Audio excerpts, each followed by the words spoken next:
తెలంగాణలో ప్రత్యేక ఓటర్ల జాబితా సవరణ ఎస్ఐఆర్ ప్రక్రియలో కీలక ఘట్టం పూర్తయింది. ఇక ముసాయిదా ఓటర్ల జాబితాను రాష్ట్ర ఎన్నికల సంఘం విడుదల చేస్తుంది.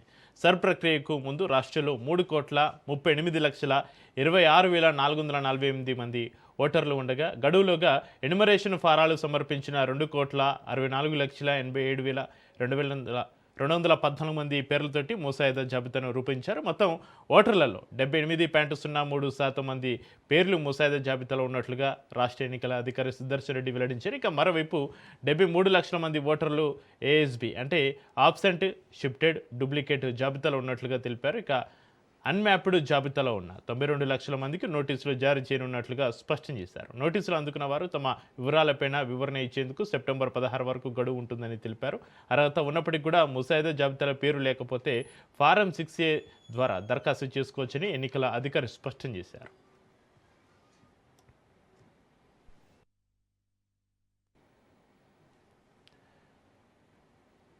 హైదరాబాద్ సనత్ నగర్లో టిమ్స్ ఆసుపత్రిని సీఎం రేవంత్ రెడ్డి ప్రారంభించారు. కార్పొరేటివ్ వైద్యం అత్యంత ఖరీదైనదిగా మారిందని సీఎం రేవంత్ రెడ్డి అన్నారు. పేదలకు మెరుగైన వైద్యం అందించడమే ప్రభుత్వ లక్ష్యమని స్పష్టం చేశారు. గత 30 నెలల్లో ఆరోగ్యశ్రీ కోసం 2,700 కోట్ల రూపాయలు, పేదల ఆరోగ్యం కోసం మొత్తం 5,226 కోట్ల రూపాయలు ఖర్చు చేశామని రేవంత్ రెడ్డి తెలిపారు. తమ ప్రభుత్వ హయాంలో వైద్య రంగానికి 21,800 కోట్ల రూపాయలు కేటాయించామని వెల్లడించారు. గత పాలకులు టిమ్స్ ఆసుపత్రులకు కొబ్బరికాయ కొట్టి నిర్మాణాన్ని మర్చిపోయారని సీఎం విమర్శించారు. ఉస్మానియా, టిమ్స్, వరంగల్ ఎంజీఎం ఆసుపత్రుల నిర్మాణాలపైన ప్రభుత్వం దృష్టి పెట్టింది అన్నారు.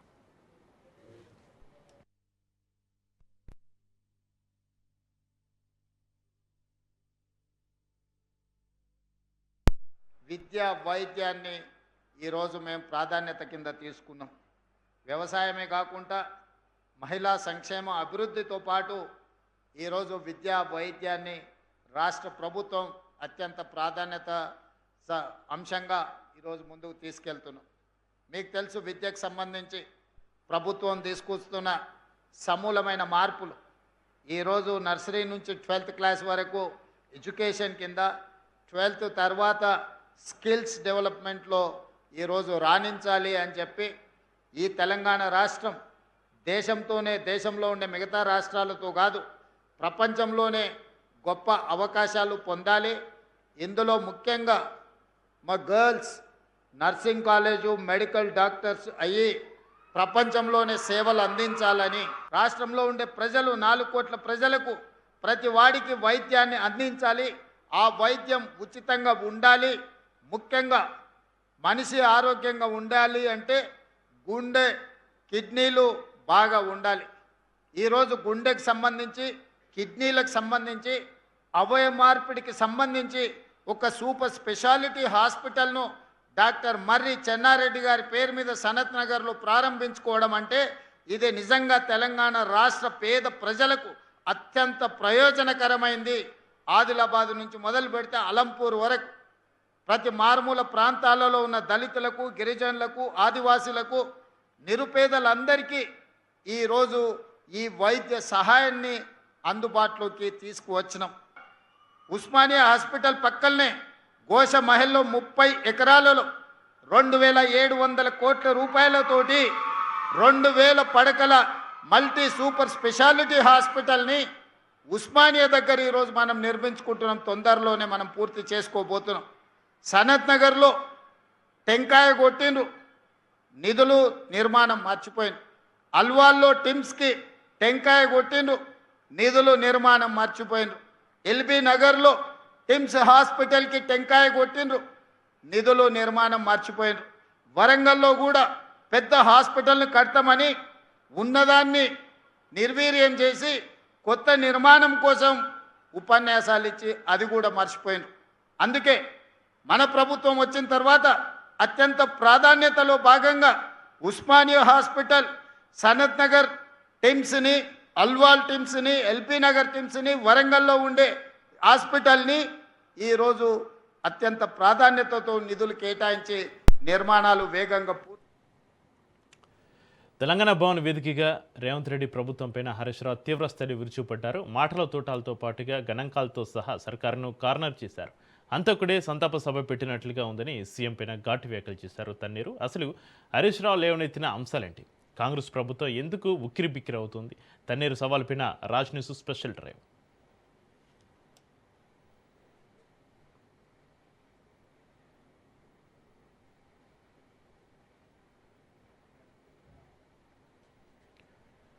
భూముల నిషేధిత జాబితా వ్యవహారం ఇప్పుడు రాష్ట్రంలో హాట్ టాపిక్గా మారింది. ల్యాండ్ సీలింగ్ చట్టం భూముల నిషేధిత జాబితా అంశంపైన కాంగ్రెస్ ప్రభుత్వాన్ని బీఆర్ఎస్ టార్గెట్ చేసింది. రిజిస్ట్రేషన్ ఫీజు చెల్లించిన తర్వాత భూమి ప్రొహిబిషన్లో ఉందని చెబుతున్నారని విమర్శించింది. 20 ఏళ్ల క్రితం ఉన్న భూములను ఇప్పుడు ప్రొహిబిషన్లో పెట్టడం ఏంటని మాజీ మంత్రి హరీష్ రావు ప్రశ్నలు సంధించారు. 22A నిషేధిత భూముల వెనక 30% కమిషన్ దందా జరుగుతుంది అన్నారు. స్వయంగా ముఖ్యమంత్రి రేవంత్ రెడ్డి ఇల్లే ప్రొహిబిషన్ లిస్టులోకి ఉందంటూ బాంబు పేల్చారు హరీష్ రావు. ఇక నిషేధిత భూముల జాబితాపైన వెంటనే వైట్ పేపర్ రిలీజ్ చేయాలని డిమాండ్ చేశారు.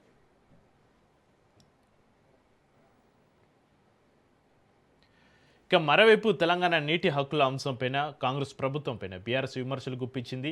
జీఆర్ఎంబీ, కేఆర్ఎంబీ సమావేశాలు వాయిదా పడటాన్ని తమ పోరాట ఫలితంగా అభివర్ణించింది గులాబీ దళం.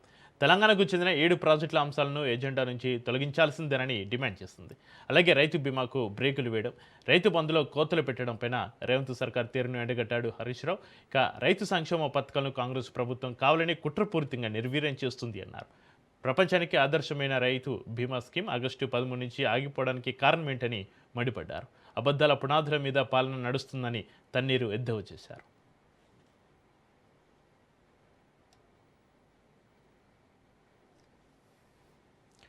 సంక్షేమ పథకాలకు తూట్లు పడిచి నిధులు మళ్లించడం పైన అగ్గి మీద గుగ్లమయ్యారు హరీష్ రావు. 3 ఏళ్లుగా ఒక్క కొత్త స్కీమ్ కూడా తీసుకురాలేదని, పైగా ఉన్న పథకాలను నీరుగారుస్తున్నారని విమర్శించారు. ఉద్యోగుల ఈహెచ్ఎస్, జర్నలిస్టుల జేహెచ్ఎస్తో పాటుగా ఆరోగ్యశ్రీ బకాయిలపైన పాలకులు నిర్లక్ష్యంగా వివరిస్తున్నారని తన్నీరు ఫేరయ్యారు. ఎస్సీ కార్పొరేషన్కు 3 సంవత్సరాలు 5,400 కోట్ల రూపాయలు కేటాయిస్తే కేవలం 74 కోట్లు మాత్రమే ఖర్చు చేశారని ఆయన గుర్తు చేశారు. ఎస్టీ కార్పొరేషన్కు 2,730 కోట్లు కేటాయించినప్పటికీ లబ్ధిదారులకు 1 రూపాయి కూడా ఇవ్వలేదన్నారు తన్నీరు. ఇక బీసీ కార్పొరేషన్లోనూ కేవలం 6 కోట్లు మాత్రమే ఖర్చు చేశారని, ఒక్క బీసీ బిడ్డకు కార్పొరేషన్ లోన్ ఇవ్వలేదని విమర్శించారు. 33 కార్పొరేషన్లకు 14,500 కోట్లు కేటాయిస్తే ఇప్పటివరకు కేవలం 305 కోట్లు మాత్రమే ఖర్చు చేశారని ఆవేదన వ్యక్తం చేశారు. దళిత బంధుకు బడ్జెట్లో 2,000 కోట్లు పెట్టినా 1 రూపాయి కూడా విడుదల చేయలేదు అన్నారు. ఇక పాలకులు ఇప్పటికైనా మేల్కొని ప్రజా సమస్యలపైన సమాధానం చెప్పాలని, లేదంటే గుణపాఠం తప్పదని హెచ్చరించారు. డిక్లరేషన్లో అన్ని చెత్తబుట్టలో కలిసాయని విమర్శలు గుప్పించారు.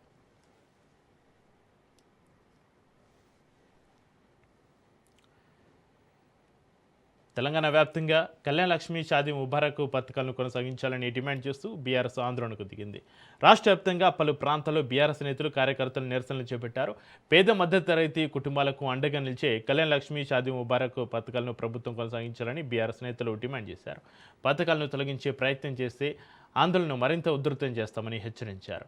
ప్రభుత్వం వెంటనే స్పష్టత ఇవ్వాలని, అర్హులైన ప్రతి ఒక్కరికి కూడా పథకాల ప్రయోజనం అందించాలని బీఆర్ఎస్ నేతలు డిమాండ్ చేశారు. పథకాల కొనసాగింపు కోసం రాష్ట్ర వ్యాప్తంగా పోరాటాన్ని మరింత విస్తరిస్తామని స్పష్టం చేశారు.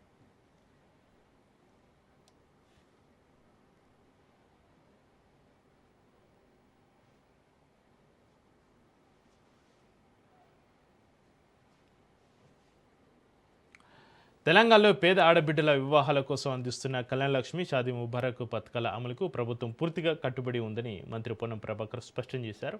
ఈ పథకాలపైన హైకోర్టు ఇచ్చిన మధ్యంతర ఉత్తర్వులను సవాల్ చేస్తూ వెంటనే డివిజన్ బెంచ్ను ఆశ్రయిస్తున్నట్లుగా తెలిపారు. ఈ పథకాలను ఎత్తివేసే ప్రసక్తి లేదని, రాజకీయ దురుద్దేశంతోనే ప్రతిపక్షాలు ఆరోపణలు చేస్తున్నాయని మంత్రి పొన్నం ప్రభాకర్ విమర్శించారు. చట్టపరమైన చిక్కులను అధిగమించి త్వరలోనే ఈ పథకాలను మరింత పారదర్శకంగా కొనసాగిస్తామని, ఎట్టి పరిస్థితుల్లోనూ వీటిని రద్దు చేసే ప్రసక్తి లేదని మంత్రి పొన్నం ప్రభాకర్ స్పష్టం చేశారు.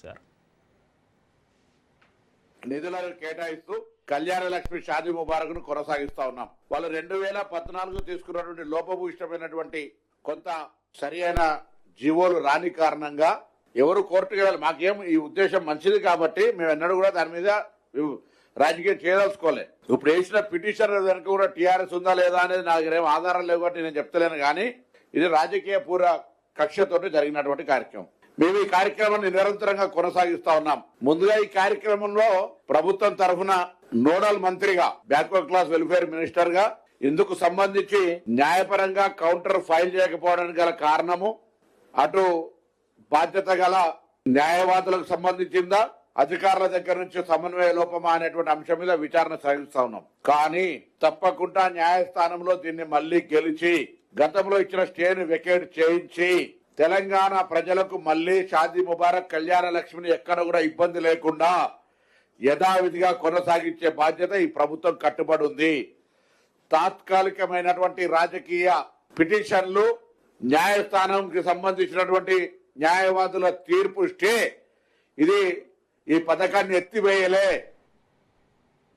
అమరావతిలో అసెంబ్లీ బీఏసీ సమావేశం జరిగింది. అసెంబ్లీ వర్షాకాల సమావేశంలో 4 రోజుల పాటు నిర్వహించాలని బీఏసీ నిర్ణయించింది. సభలో చర్చించాల్సిన కీలక అంశాలపైన సమావేశంలో చర్చించారు. రెవెన్యూ సమస్యలు, రీసర్వే, 22A భూముల క్రమబద్ధీకరణతో పాటుగా కొత్త రేషన్ కార్డులు, పింఛన్ల మంజూరు అంశాలపైన చర్చ జరగనుంది. ఇక ఎన్టీఆర్ వైద్య సేవల కార్డులు, భోగాపురం ఎయిర్పోర్టు కనెక్టివిటీ, కాంట్రాక్టర్ల పెండింగ్ బిల్లులు, సీసీ కెమెరాల ఏర్పాటు, రెయిన్ వాటర్ హార్వెస్టింగ్ పై కూడా సభలో చర్చించారు.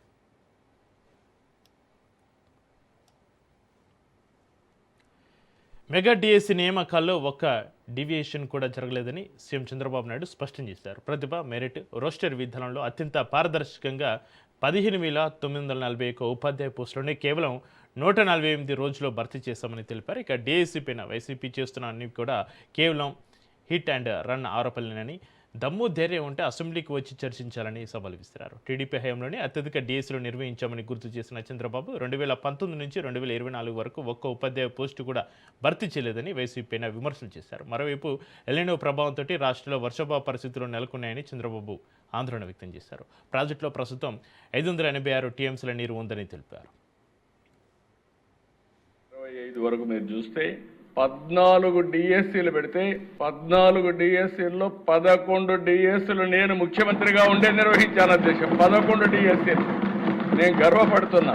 ఎవ్రీ ఇయర్ డిఎస్సీ పనిచేసే టీచర్స్ లో 80% నేను నిర్వహించిన డిఎస్సీల ద్వారా ఎంపికైన టీచర్లే ఈరోజు కాలేజీలో స్కూల్స్ లో ఉన్నారు. అధ్యక్ష ఒక్కడొచ్చి ₹1 అవినీతి జరిగిందని ఎప్పుడు చెప్పిన సందర్భమే లేదు. నేను ఒకటే చెప్తాను అధ్యక్ష, నా జీవితంలో మళ్ళీ ఒకటి చెప్తున్నా, నేను ఈ సీట్లో కూర్చున్నంత వరకు ఎవడైనా ఎక్కడైనా తప్పు చేస్తే అదే చివరి రోజు ఆ వ్యక్తికి ఆ విషయం గుర్తుపెట్టుకోవాలి. తప్పుడు ఆరోపణలు చేసే వాళ్ళని ఏ విధంగా చేయాలో మనమే ఆలోచించుకోవచ్చు. అధ్యక్ష 1996 3 కేజీలు డ్రై రేషన్ తీసుకొచ్చాం. దేనికోసం అంటే ఈ పిల్లల్లో స్కూలుకు పంపకపోతే 3 కేజీలు బియ్యం ఇస్తే పిల్లల్ని పంపిస్తారు. డ్రై రేషన్ ఇచ్చిన రోజులు అవన్నీ. అక్కడి నుంచి ఇంకొక పక్కన అధ్యక్ష 2003లో మధ్యాహ్న భోజనం నాకు ఇప్పటికి కూడా జ్ఞాపకం ఉంది. ఎవరు చేస్తారంటే డాక్రా సంఘాలున్నాయి, వంట చేయడానికి సిద్ధంగా ఉన్నారు. ఆ బాధ్యత వాళ్ళకు అప్పచెప్పి మొట్టమొదటిసారిగా రాష్ట్రంలో మధ్యాహ్న భోజనాన్ని ప్రవేశపెట్టిన పార్టీ ఆ రోజు తెలుగుదేశం. అధ్యక్ష ఈ రోజు నేను ఎంత ఆనందపడుతున్నానంటే ఈ రోజు రావాలని వెయిట్ చేశాను. మొట్టమొదటిసారిగా ఉద్యోగాలు వచ్చిన టీచర్లు మా ఆత్మ గౌరవాన్ని దెబ్బతీస్తున్నారు. కబద్దార్ మేము కూడా రోడ్డు మీదకి వచ్చి మమ్మల్ని మేము కాపాడుకుంటామని పెద్ద ఎత్తున ముందుకొచ్చారు. కర్నూలులో కొండారెడ్డి బురుజు, నిన్నే అంబేద్కర్ సాక్షిగా కొన్ని వేల మంది వచ్చారు. అవమానం చేయొద్దండి, మా ఆత్మాభిమానాన్ని దెబ్బతీయద్దండి. మేం పిల్లలకు చదువు చెప్పాలని చిత్తశుద్ధితో వచ్చాం. మా జీవితాలకు కూడా ఉద్యోగం అవసరం. అదే సమయంలో మేము పిల్లలకు చదువు చెప్పగలుగుతాం. మమ్మల్ని అవమానిస్తే, మా ప్రతిభని కించపరిస్తే రోడ్డు మీదకి వచ్చి జవాబు చెప్పే శక్తి కూడా మాకుందని మొట్టమొదటిసారిగా ఈరోజు టీచర్లు రోడ్డు మీదకి వచ్చారు. నేను అభినందిస్తున్నాను. ఉద్యోగాలు రాని వాళ్ళు కూడా ఒక్కరు వెళ్తా రాలేదు. ఒరిస్సాలో ఎవరో లేబర్ని తీసుకొస్తే వాళ్ళని తీసుకొచ్చి డైలీ కూలి పెట్టి వాళ్ళతో డెమాన్స్ట్రేషన్ చేసే పరిస్థితి. ఏంటి మీ కర్మ, ఏంటి మీ పార్టీ? నాకు చాలా ఉన్నాయి ఇలాంటి చెప్పాలంటే. ఎవరు వీళ్ళు? 80 ఏళ్ళు 90 ఏళ్ళు కూర్చుంటున్నారు. కొత్త జంజీ జే జగన్ జంజీ గంజాయి బ్యాచి. నాకు ఆశ్చర్యం వేస్తా ఉంది దిశ. ఒకసారి కోపం వస్తుంది, ఆవేశం వస్తుంది, సభ్యత అడ్డం వస్తా ఉంది. నేను ఒకటే చెప్తున్నా, ఎన్డీఏ విశ్వసనీయతను దెబ్బతీయాలంటే కబద్దార్ మీ తరం కాదు, మీ వల్ల కాదని మరొకసారి హెచ్చరిస్తున్నాను. ఏపీ శాసన మండలిలో మెగా డిఎస్సి వివాదం తీవ్ర ఉధృత పరిస్థితులకు దారితీస్తుంది. 16,347 ఉపాధ్యాయ పోస్టుల భర్తీలో అవకతవకలు జరిగాయని ఆరోపిస్తూ వైసీపీ సభలో చర్చకు పట్టుబట్టింది. ఇక డిఎస్సి నియామకాలు, ముఖ్యంగా స్పోర్ట్స్ కోటా కేటాయింపులపైన అనుమానాలు ఉన్నాయని, బేరాసరాలకు సంబంధించిన ఆరోపణలపైన ప్రభుత్వ చర్యలు తీసుకోలేదని ప్రతిపక్ష నేత బొత్స సత్యనారాయణ ఆరోపించారు. ఈ వ్యవహారంపైన సిబిఐ విచారణ జరిపించాలని బాధ్యత వహిస్తూ మంత్రి నారా లోకేష్ రాజీనామా చేయాలని డిమాండ్ చేశారు. మరోవైపు గత 5 ఏళ్లలో ఒక్క డిఎస్సి నోటిఫికేషన్ కూడా ఇవ్వని వైసీపీకి ఇప్పుడు డిఎస్సి పైన మాట్లాడే నైతిక హక్కు లేదంటూ మంత్రి అచ్చెన్నాయుడు తీవ్రంగా మండిపడ్డారు. తాము అధికారంలోకి వచ్చిన వెంటనే డిఎస్సి నోటిఫికేషన్ ఇచ్చామని, ప్రక్రియను అడ్డుకునేందుకు వైసీపీ కోర్టు కేసులు వేసిందని ఆరోపించారు. ఇక గ్రూప్ 1లో అక్రమాలు జరిగాయని వైసీపీ ఆరోపణలను ఖండించకుండా విచారణకు సిద్ధమైతే డిఎస్సితో పాటు గ్రూప్ 1 పైన సిబిఐ విచారణకు సిద్ధమని బొత్స సవాల్ చేశారు. ఇరుపక్షాల ఆరోపణలు ప్రత్యారోపణలతోటి మండలిలో గందరగోళం నెలకొంది. ప్రభుత్వం అంటే తమాతలో భేదం ఉండకూడదు. ప్రభుత్వం అంటే అందరికీ న్యాయం జరగాలి. కానీ మనం జరిగిన డిఎస్సీ ఎక్కడ భారతదేశంలో లేని విధంగా, రాష్ట్రంలో లేని విధంగా జరిగిన అవతల మీద అందరూ చర్చిస్తున్నాం. ప్రజలందరూ చూస్తున్న అందరూ 3 లక్షల మంది అభ్యర్థులకి ఏ రకంగా మోసం చేసి ఏ రకంగా అమ్ముకున్నారో, ఏ రకంగా వాటి వచ్చి మార్కెట్లో సేల్ చేస్తారు. డిఎస్సీ మీద మాట్లాడే నైతిక హక్కు గొడ్డల పార్టీకి లేదు అధ్యక్ష. అందులో గతంలో పనిచేసినటువంటి విద్యాశాఖ మంత్రి సిగ్గుపడాలి. 5 సంవత్సరాల అధ్యక్ష, 2019 నుంచి 2024 వరకు నిరుద్యోగ యువతకి మెగా డిఎస్సి ఇస్తామని చెప్పి, నోటిఫికేషన్ చేస్తామని చెప్పి 5 సంవత్సరాలు ఆస్తులు తాకట్టు పెట్టుకొని మొత్తం అప్పులు చేసి ట్రైనింగ్ చేసి ఎలక్షన్లో మాటిచ్చి మాట తప్పారు అధ్యక్ష. మాట తప్పారు. 5 సంవత్సరాలు నిరుద్యోగుల జీవితాలతో ఆడుకున్నారు. అందులో బొత్స సత్యనారాయణ గారు అధ్యక్ష విద్యాశాఖ మంత్రిగా ఉండి కనీసం వాళ్ళ గొడ్డల పార్టీ అధ్యక్షుడికి చెప్పి నోటిఫికేషన్ ఇచ్చుకోలేనటువంటి దద్దమ్మ.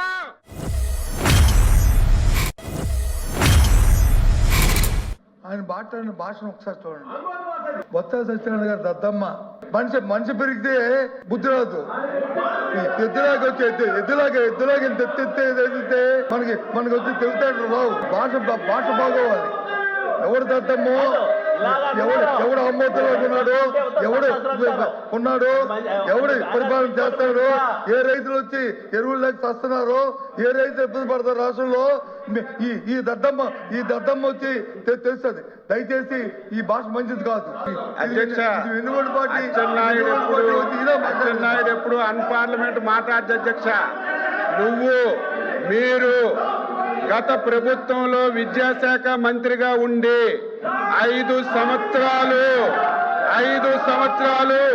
19, 20, 21, 22, 23, 24 అని 5 సంవత్సరాలు లక్షల మంది యువకులను అధ్యక్ష డిఎస్సి పెడతామని చెప్పి ఆశ చూపి డిఎస్సి పెట్టలేదు.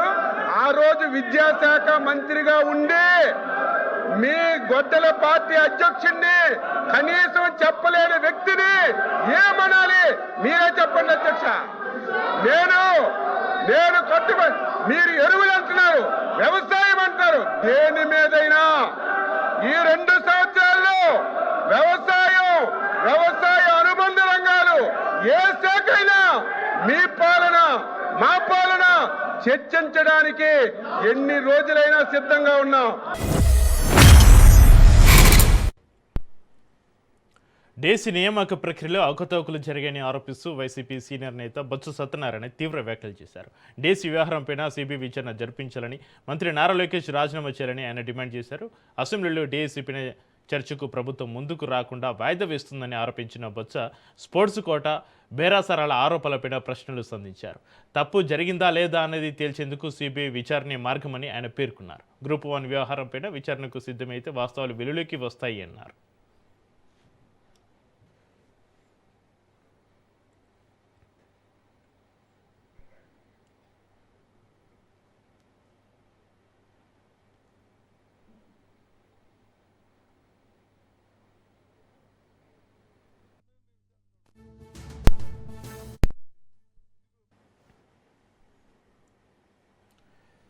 తెలంగాణలో 22A నిషేధిత జాబితా భూముల సమస్యలపైన రెవెన్యూ శాఖ మంత్రి పొంగులేటి శ్రీనివాసరెడ్డి అధికారులతో సుదీర్ఘంగా సమీక్ష నిర్వహించారు. ప్రైవేటు భూములను 22A జాబితాలో చేర్చడం వల్ల ప్రజలు ఇబ్బంది పడుతున్నారని, దీనిపైన ఇప్పటివరకు 757 మంది ఫిర్యాదులు చేశారని మంత్రి పొంగులేటి తెలిపారు. ఈ సమస్యను శాశ్వతంగా పరిష్కరించేందుకు ప్రభుత్వం చర్యలు చేపట్టిందని, ఒక్క దరఖాస్తు ఇస్తే 3 నుంచి 4 రోజుల్లోనే నిషేధిత జాబితా నుంచి ఆ భూములను తొలగిస్తామని మంత్రి భరోసా ఇచ్చారు.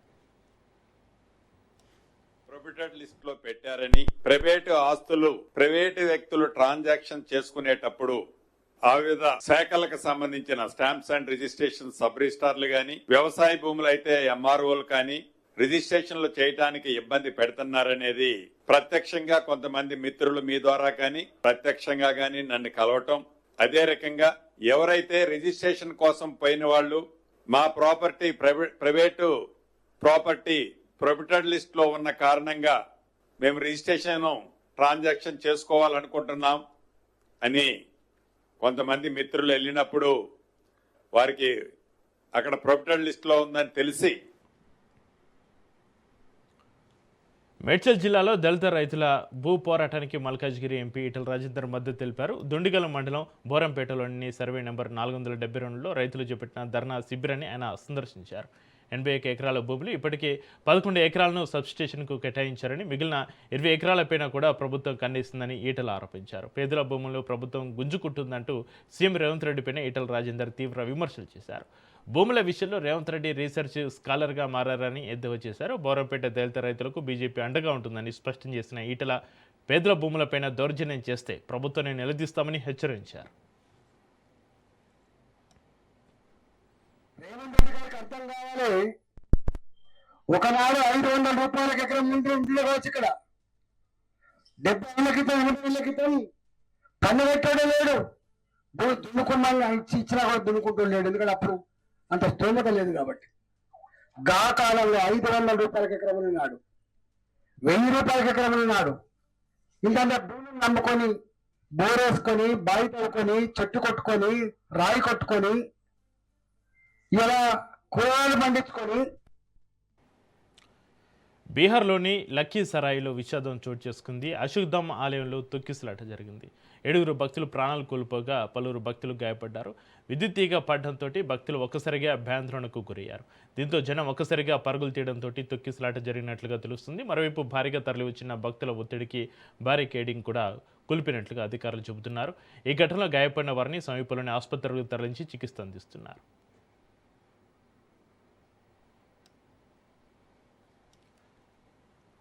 భారతీయ జనతా పార్టీ జాతీయ స్థాయిలో కొత్త కార్యవర్గాన్ని ప్రకటించింది. ఈ కొత్త జాబితాలో పార్టీలో కీలక మార్పులు చోటు చేసుకున్నాయి. మొత్తం 13 మందికి జాతీయ ఉపాధ్యక్ష పదవులు దక్కగా పార్టీ జాతీయ ప్రధాన కార్యదర్శిగా స్మృతి ఇరానీ నియమితులయ్యారు. అలాగే ఉపాధ్యక్షులుగా రామ్ మాధవ్, పురంధరేశ్వరి, వసుంధర రాజే చోటు దక్కింది. ఇక జాతీయ ట్రెజరర్గా పీయూష్ గోయల్, జాయింట్ కోఆర్డినేటర్గా విష్ణువర్ధన్ రెడ్డి, కేంద్ర కార్యాలయ ఇన్ఛార్జిగా తరంజుకు బాధ్యతలు చేపట్టనుండగా ఇక ఓబీసీ కొత్త అధ్యక్షుడిగా అమర్పాల్ మౌర్య ఎంపికయ్యారు. అయితే ఈ తాజా నియామకాల్లో తెలంగాణ నుంచి ప్రముఖ నేతలుగా ఉన్న డీకే అరుణకు ఉపాధ్యక్ష పదవి నుంచి ఉద్వాసన పలకగా ఇక ఓబీసీ మోర్చా బాధ్యతల నుంచి లక్ష్మణ్ అవుట్ అయ్యారు. ఓవరాల్గా ఈ కొత్త కార్యవర్గంలో తెలంగాణ రాష్ట్రానికి ప్రాతినిధ్యం దక్కకపోవడంతో రాజకీయ వర్గాల్లో చర్చనీయాంశంగా మారింది.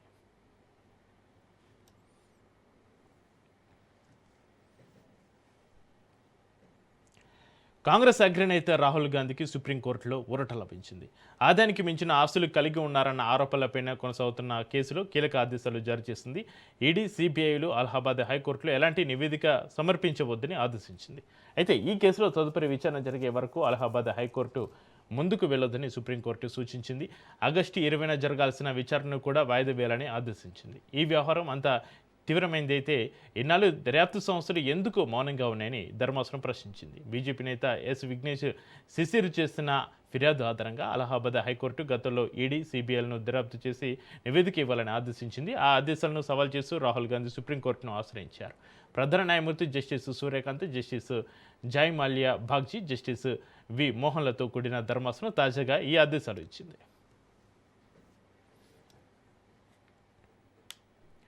దేశీయ స్టాక్ మార్కెట్లు నష్టాలు మూసాయి. ఐటీ, ఎఫ్ఎంసీజీ షేర్లలో అమ్మకాల ఒత్తిడి సూచీలను దెబ్బతీస్తుంది. సెన్సెక్స్ 281 పాయింట్స్ నష్టపోయి 77,728 వద్ద, నిఫ్టీ 78 పాయింట్స్ కోల్పోయి 24,000 287 వద్ద స్థిరపడ్డాయి. ఇక రోజంతా ఉడిదుడుకుల మధ్య మదుపర్లు ఆచితూచి వ్యవహరించారు. ముఖ్యంగా నిఫ్టీ ఐటీ సూచి దాదాపు 2% పడిపోవడం మార్కెట్ పైన ప్రభావం చూపింది. మరోవైపు మెటల్, రియాలిటీ షేర్లు కొంత మద్దతు ఇచ్చాయి.